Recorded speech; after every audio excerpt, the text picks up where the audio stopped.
savings is the balance of what you actually have as an income and your expenditure. I earn 10,000 bob and I spent in a month, I spent 12,000 or 15,000. That means I'm spending money that is borrowed from somebody. So I have zero savings. And so we want to work out today how we can make a positive. From zero, we can work towards 100 bob. And we're making baby steps, because in savings, it's not about the big money, but it's the small little wins that you bring along your way. And maybe another person can buy it at 60 shillings if they're just buying it from the local outlet people who sell from the bus stops, wherever they are. And so you have a range of somebody buying it from 60 and another one at 100. If you take the difference, which is 40 shillings, and you probably take a soda 4 times in a week, we are talking about 160 shillings that is saved in a week. And so if you multiply that in a month, you're going to tell me that you can afford to have over 500 bob that you can save in a month. Kudos if you're able to do that. I also want to say that it is important for us to look at 20 bob, 50 bob, 100 bob, 200 bob as big monies. You are able to save 200 or 100 shillings every single day without fail. And if you use compound interest, you will realize that in 10 years, you'll be having millions. Welcome back. This is Meira Solutions, where we look at financial finance, how we do things that are money issues in a very excellent way. My name is Margaret Wanjiru, and today we'll be looking at savings. And you know, when you talk about the word savings, everybody says, sina pesa ya kusave, life is hard, I don't have a good pay, I don't even have enough of salary, or enough, business isn't doing very well. And when I grew up, let me just give you a small analogy. When I grew up, the only word that was in savings was the banks. We would look at savings and the SACCOs. And why do we need to save? And what are savings? So I want to say that savings is the balance of what you actually have as an income and your expenditure. Any residue, any balance there is a saving. And majority of us do not have that. It's always in negative. I earn 10,000 bob and I spent in a month, I spent 12,000 or 15,000. That means I'm spending money that is borrowed from somebody. So I have zero savings.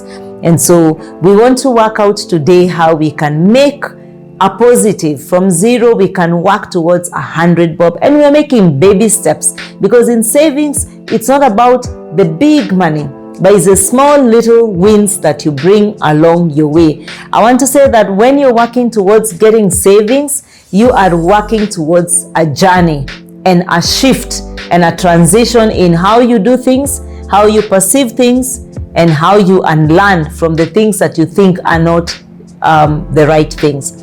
Let me give an example. We all tend to think that nobody has enough, and nobody has enough.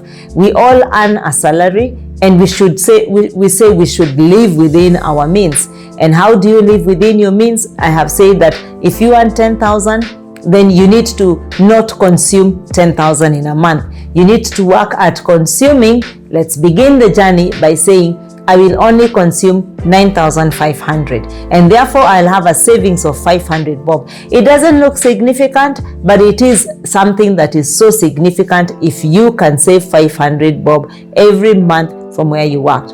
And so in month 1, we will save 500 bob. In month 2, we are going to shift and say we can't save 500 because we are in a journey. We must have learned something else and another trick, and so we are going to save 600 shillings in month 3, and you keep building it little by little, sometimes only with a 50 bob difference, but then you make sure that no month goes without you putting a savings.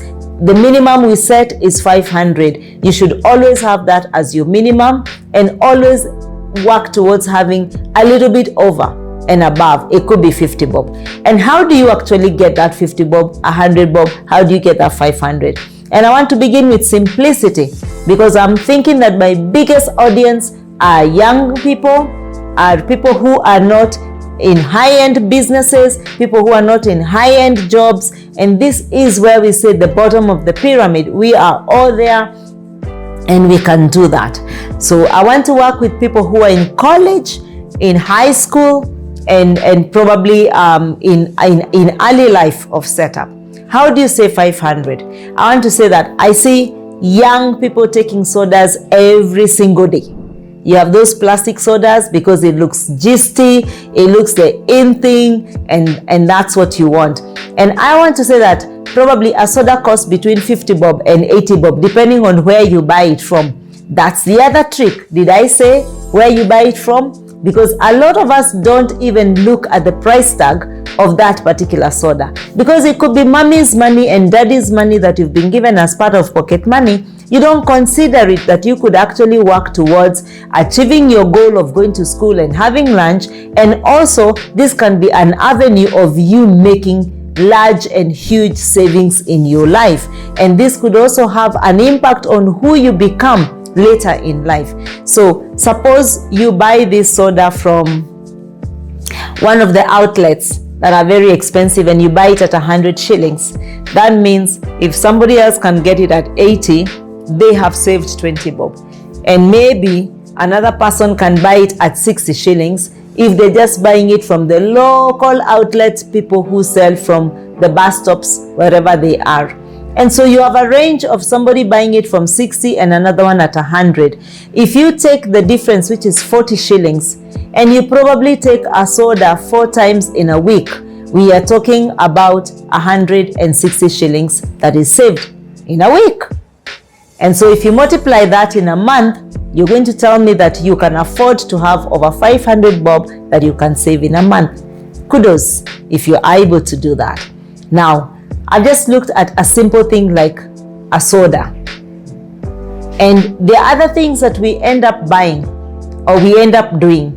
And I know you're not in the business of carrying hot lunch from home, but majority of us who start working, I would encourage you to buy a small hot lunch box where you can actually buy food from home. Because food, when you buy food from outside, you will spend over 100 or 200 bob. It doesn't look a lot of money. In a week, it's 1,000 bob. In a month, it is 4,000 shillings. That 4,000 shillings is a lot of money invested in many avenues, invested in circles, invested in insurance, in money markets, invested in deposits and many other things that you can do, invested in buying shares, stock market, where you're allowed to buy in bundles of 100, and so probably if the stock is at 30 bob, you're able to buy that. 3,000 can buy you some good stock to begin and build up your career, build up your financial portfolio. And so I'm looking at very small ways where you can actually reduce.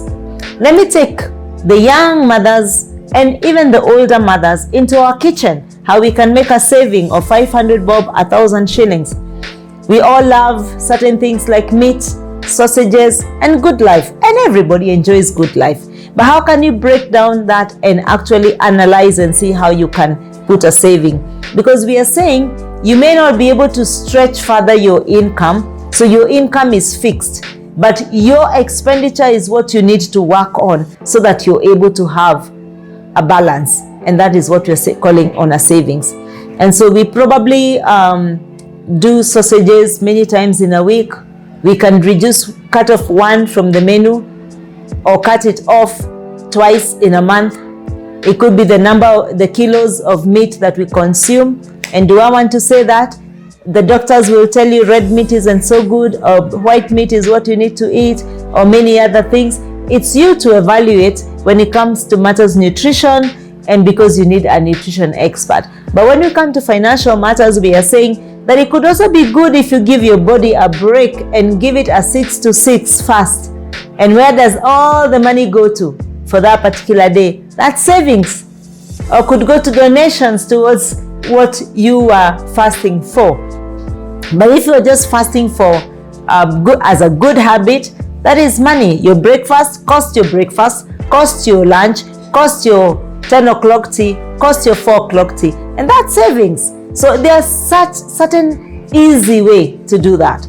Again, we say that You could buy things from the wholesale and not buy them from the supermarkets, because when you buy them from the wholesale, your entire list for the month will probably save you 1,500.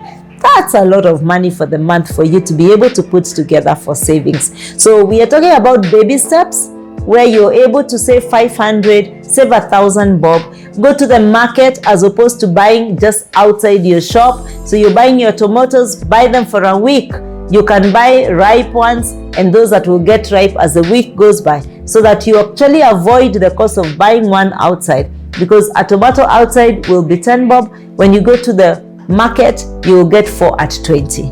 Giving you the tips of how you can easily make small savings that will transition and change your life. I also want to say that it is important for us to look at 20 bob, 50 bob, 100 bob, 200 bob as big monies. If you are able to save 200 or 100 shillings every single day without fail, and if you use compound interest, you will realize that in 10 years, you'll be having millions. So the small monies are the monies that shift and transition you into financial freedom. Let me give you a picture. Let me paint a picture of somebody you probably see in the streets every single day. And I want to talk about people who do the very low form of business in terms of the amount of money that you pay for. Huyu jamaa tunaitanga jamaa wa kuchoma mahindi. Mahindi wangani katia ya mbao. Kulikuwa na hata ya 10 bob zamani, but siku hizi hakuna. So nikatia ya mbao, nikatia ya 30 bob, nikatia ya 40. Ya 40 by the way wangani mahindi yote. That guy works with coins, hardly notes. But I'm telling you, in a day, if you evaluate how much money that guy takes home, he probably comes with 50 stocks of mahindi, and 50 stocks of mahindi, one at 40 bob, that's 200 bob.